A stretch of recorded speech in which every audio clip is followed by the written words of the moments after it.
Hey folks, it's Ardwulf. Welcome back. We have an unboxing video of something that arrived yesterday in the post. 1914 Glory's End and When Eagles Fight.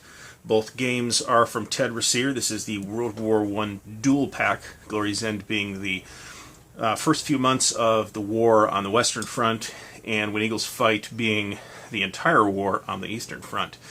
So if we look at the back here, I should say, I got this from Amazon, as you might know if you watched yesterday's video.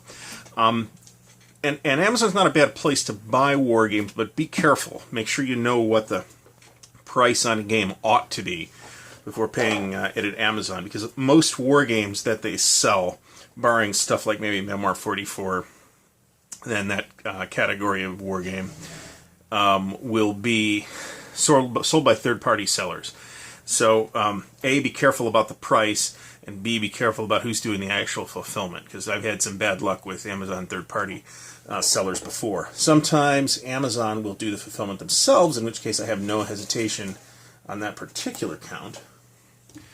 But be cognizant of the price. So, for example, the Advanced Squad Leader Starter Kit #1, which is in print with a retail suggested price of about $30, is currently going for $58 on Amazon right now. So don't pay that. So I've been looking forward to this. World War I is kind of an under-gamed subject, certainly by me, and up until 10 or 15 years ago, I think it was an under-war-gamed subject in general, because I think the philosophy was that it's a boring conflict, and I guess Paths of Glory put the lie to that particular misconception. So in the last, like I said, 10, 15 years, we've seen a great flowering of interest in war games about World War I. World War I is not like a primary topical interest of mine, so this may be all the World War I game I personally need.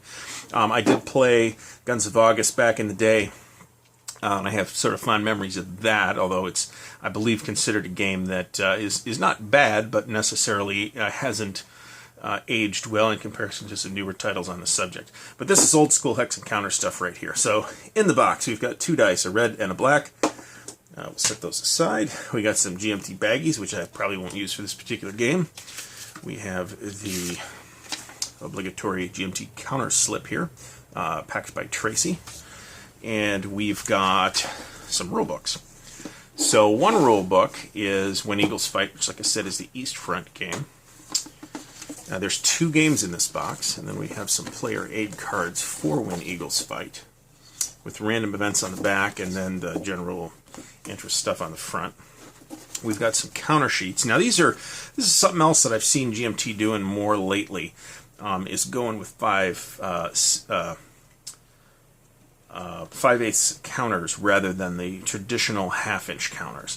Now, these are on the standard GMT white course stuff.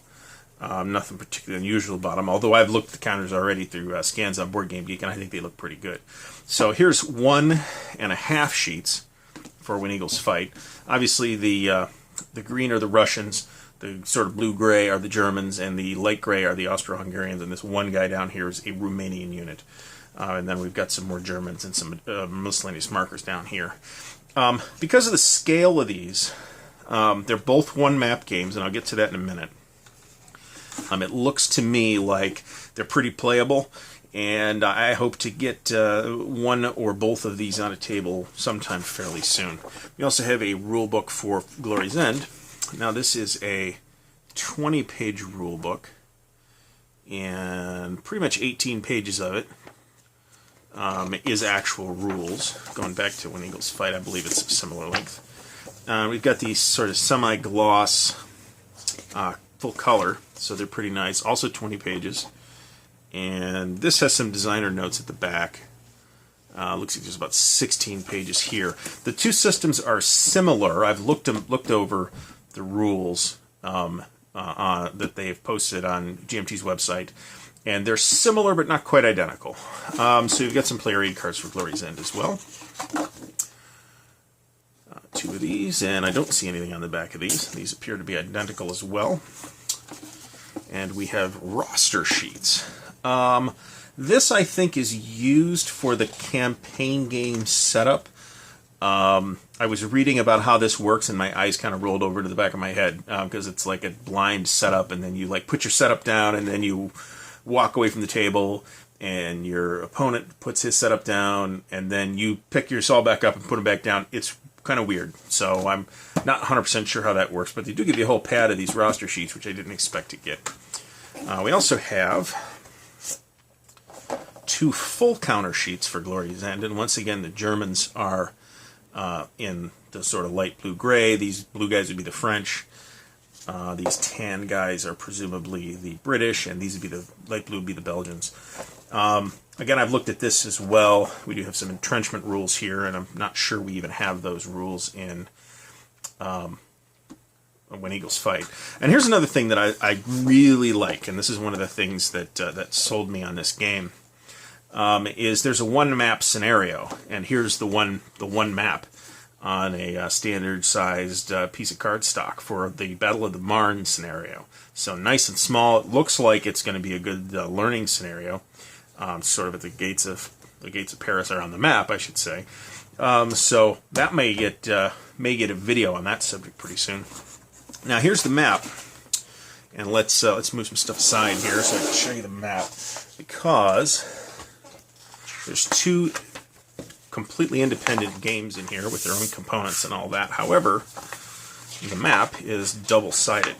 So we have this map for When Eagles Fight, and I'm not sure how much this you'll be able to make out on camera, but over here you've got Germany, Poland, Russia, Austria-Hungary down here, and then on the reverse side, or I guess the obverse side, depending on what order you want to put these in, we have the Western Front, where we have Germany, France, Belgium up here.